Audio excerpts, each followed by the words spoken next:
steht. Ihr demonstriert friedlich, also lasst uns zusammen tanzen, zusammen singen und zusammen lachen. Das ist tausendmal schöner als jeder Krieg. Komm, lass doch tanzen, ist der Menschen immer so, wie der ist. Wir waren nicht nur als Höhner hier, sondern in der doppelten Besetzung, muss man ja inzwischen sagen.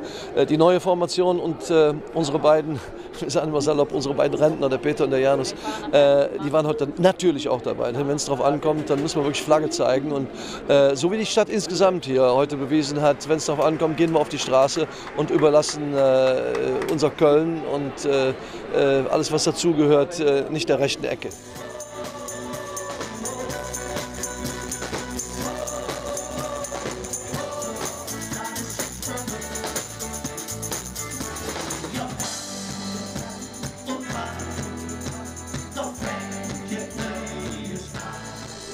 Ich müsste lügen, wenn ich nicht sagen würde, dass ich ein bisschen Angst davor habe, dass es dann irgendwann doch noch zu dem großen Knall kommt.